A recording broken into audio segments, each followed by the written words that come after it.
Bismillah, Assalamualaikum warahmatullahi wabarakatuh.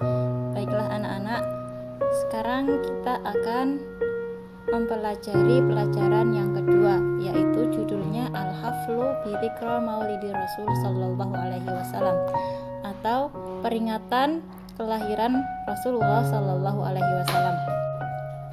Bisa dilihat kompetensi dasarnya, yaitu memahami fungsi sosial, struktur teks, dan unsur kebahasaan bunyi, kata, dan makna dari teks naratif sederhana yang berkaitan dengan tema Al-Haflu bi Maulidi Rasul Sallallahu Alaihi Wasallam, yang melibatkan tindak tutur mendeskripsikan kejadian dengan memperhatikan susunan gramatikal kana wa ismuha wa khobaruhal mufrad.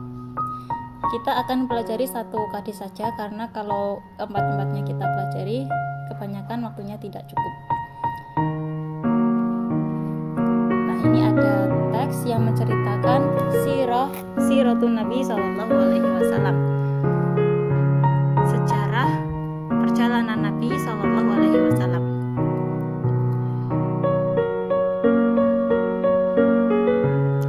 Anna Rasulullah Sallallahu Alaihi Wasallam qad wulida fi yaumil itsnain fi amil fil taniya asyara min syahri Rabiul Awal. Bahwasanya Rasulullah Sallallahu Alaihi Wasallam telah lahir pada hari Senin tahun Gajah pada tanggal 12 Rabiul Awal. Ismu abuhu Abdullah bin Abdul Muthalib. Nama ayahnya adalah Abdullah bin Abdul Muthalib. Wa ummuhu Aminah binti Wahab, dan ibunya Aminah binti Wahab. Wa tuwfiya abuhu wa kana ibnu syahraini wa huwa fi batni ummihi.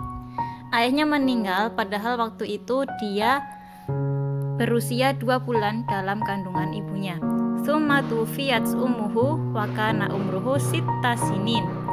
Lalu meninggallah ibunya, dan pada saat itu umurnya 6 tahun. Farabahu jadduhu Abdul Muthalib. Maka kakeknya yaitu Abdul Muthalib yang mengambil alih pengasuhannya. Walamma tuwfiya jadduhu Abdul Muthalib Rabbahu amuhu Abu Thalib.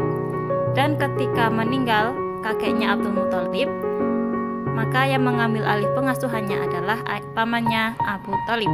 Wa kana amruhu samanusnin. Dan pada saat itu umurnya adalah 8 tahun. Inda sighar amila Muhammad fi riayatil ghanam. Ketika Muhammad waktu kecil, Muhammad bekerja sebagai penggembala kambing. Tsumma dhahaba ila Syam ma'a ammihi Abi Thalib litijarah. Kemudian dia pergi ke Syam bersama pamannya Abu Thalib untuk berdagang. Tsumma tazawwaja Khadijah ba'da dzalika.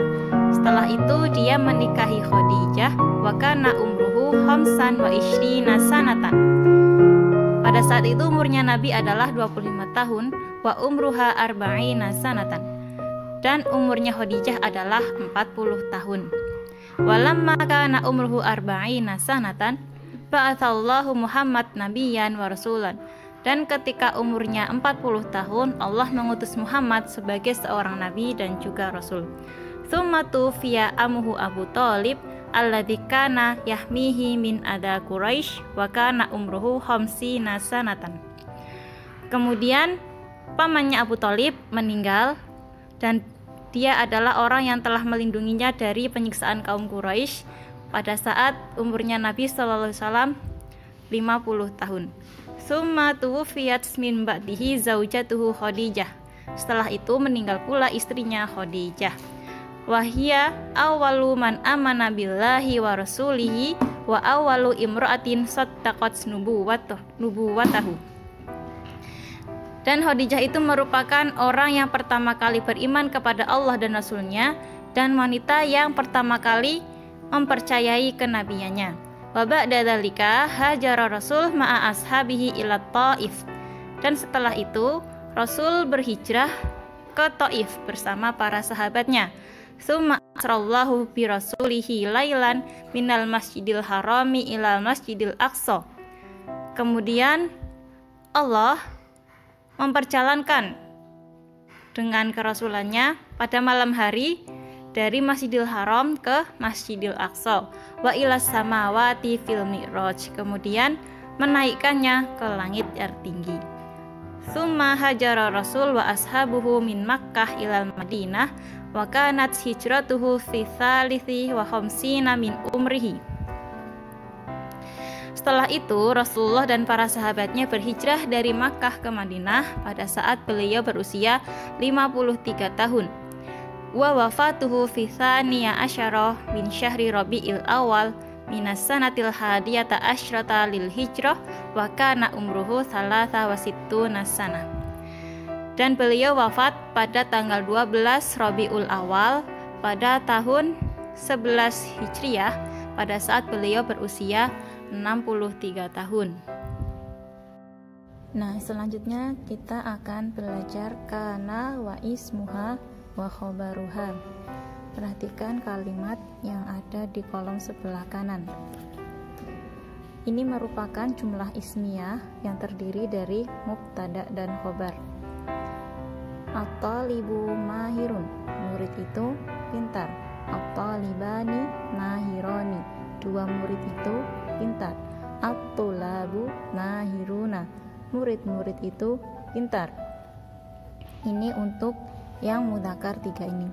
Sedangkan yang 3 bawahnya adalah untuk muannas. At-talibatu mahiratun, at-talibatani mahirotani, at-talibatu mahiratun. Artinya sama, murid-murid itu pintar. Kemudian kita lihat kolom yang sebelah kiri. Jumlah ismiyah yang ini kita berikan kana sebelum kalimatnya. Contoh yang pertama, kana talibu mahiron. Mari kita perhatikan fungsi kana. Fungsi kana adalah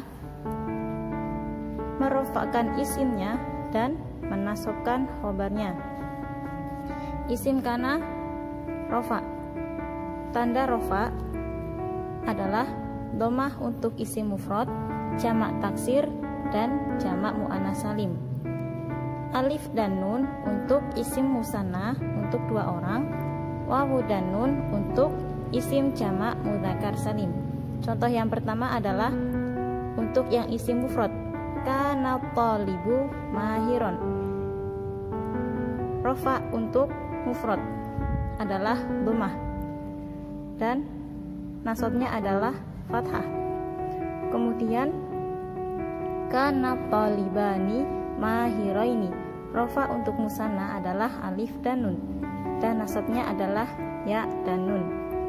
Selanjutnya kana tulabu mahirina, rofa untuk jamak taksir adalah dhammah dan nasabnya adalah ya dan nun. Selanjutnya kanat talibatu mahiratan, rofa untuk muannas adalah dhammah dan nasabnya fathah.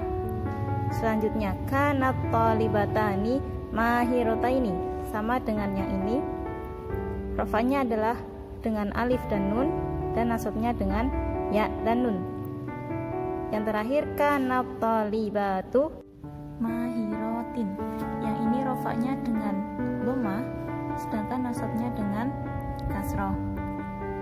Contoh yang lainnya, kana Muhammadu nabiyan, Muhammad adalah seorang nabi. Contoh lainnya, kana rizqu aliman, Rizki adalah seorang yang alim.